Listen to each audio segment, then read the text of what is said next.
गणेंद्र जी, आजकल क्या हो गया अचानक से, है ना, आपकी पार्टी की भी बात कर रही हूँ। मुद्दे होते थे पहले कि भाई एजुकेशन, करप्शन, इंफ्रास्ट्रक्चर, डेवलपमेंट, है ना। आजकल आप भी हनुमान की शरण में सत्संग, कीर्तन, सुंदरकांड, मतलब आप लोगों को भी समझ में आ गया कि सनातन से ही सत्ता है।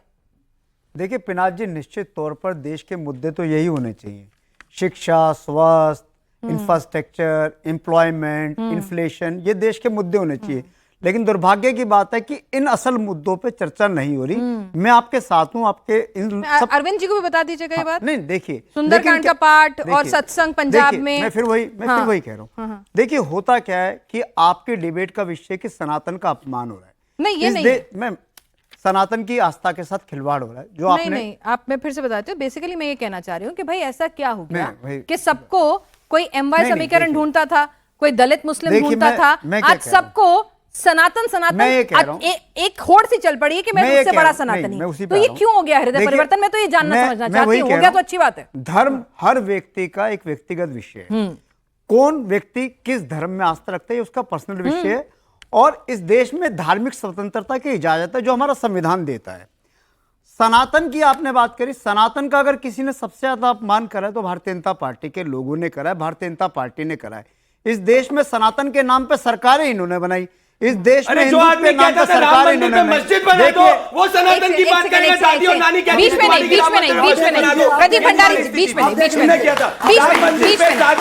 भंडारी जी, बीच में नहीं, मैं टोक रही हूँ।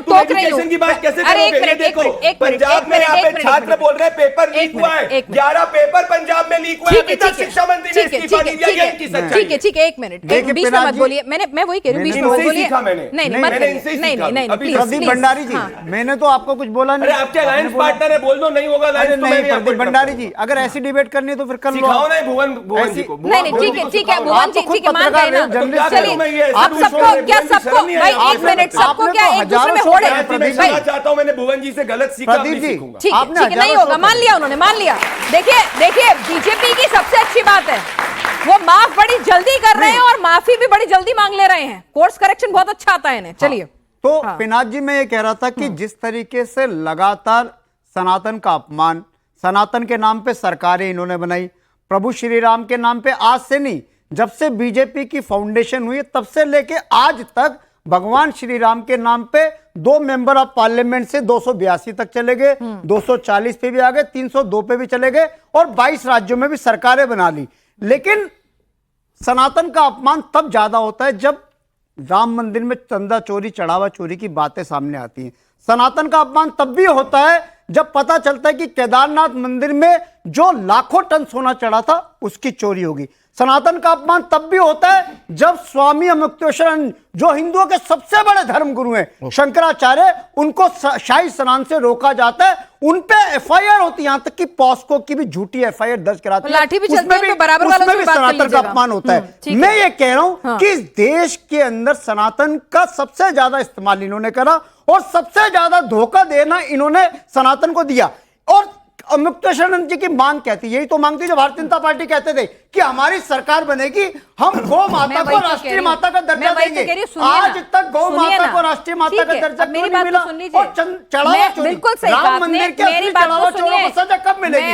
कब चंपत राय पे FIR होगी? गणेंद्र जी सुन तो लीजिए, सुप्रीम कोर्ट भी देख रहा है, SIT से रिपोर्ट तलब कीजिए, थोड़ा सब्र रखते हैं ना। आप लोगों को कोर्ट पे बड़ा भरोसा है, आप लोगों को कोर्ट से, जब कोर्ट से जमानत मिल जाती है तब आप कहते हैं क्लीन चिट मिल गई। एक मिनट गणेंद्र जी, एक सेकंड गणेंद्र जी, एक सेकंड, आप ही की बात कर रही हूँ, आप ही के काम की बात है, सुन लीजिए, आप ही के फायदे की बात, इसलिए चुप हो गए, है ना? हाँ भाई, फायदे में सब चुप हो जाते हैं। गणेंद्र जी मुझे एक बात बताइए, आपने बिल्कुल सही कहा, इन्होंने बिल्कुल सही कहा, ये तहजीब अगले 40 मिनट तक बरकरार रखनी है सबको। सुनिए अब इन्होंने क्या कहा, आपने बिल्कुल सही बात की, 2 से ये लोग आज 300 पार हो गए, ठीक है।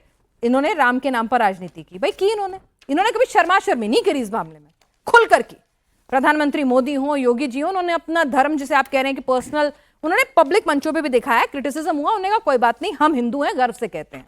इन्होंने की राजनीति, अपने एजेंडे में भी जो संकल्प पत्र होते हैं उनमें भी खुलकर कहा राम मंदिर बनाना हमारा एजेंडा है। ये अब काशी मथुरा पर भी बहुत क्लियर स्टैंड रखते हैं, इन्होंने छिपाया नहीं।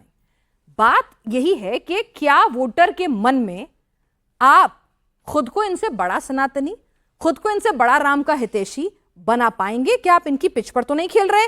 ये आपको कहते हैं कि आप चुनावी सनातनी हैं, आप चुनावी हिंदू हैं। मैं पिनाक जी दो बातें कहता हूं। हाँ।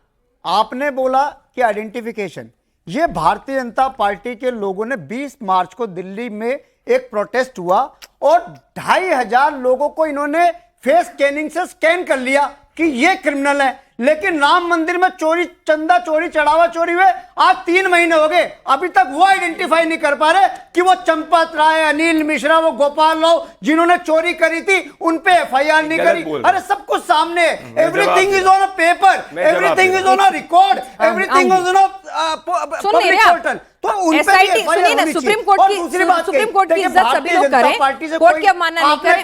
बीजेपी से कोई कंपटीशन नहीं कर सकता, क्योंकि बीजेपी तो वो पार्टी है जिसने प्रभु श्री राम को धोखा दे दिया, जिसने प्रभु श्री राम के मंदिर में जाके चोरी कर दी। जो भगवान है राम के नहीं, वो किसी काम के नहीं। इन लोगों से कोई कंपटीशन नहीं कर सकता, ना झूठ बोलने में, ना मक्कारी में, ना बेशर्मी में, ना गुंडागर्दी में। कोई कंपटीशन हमारा नहीं है भारतीय जनता पार्टी से। अवधेश जी नहीं बोले, 1 मिनट प्लीज। अवधेश जी नहीं बोले, 1 सेकंड, मैं आपके पास आऊंगी। 1 सेकंड रुक जाइए, भी कर लो यार, तुम सब कुछ तुम ही कर लो। हाँ, तुम क्या करोगे? रिलैक्स।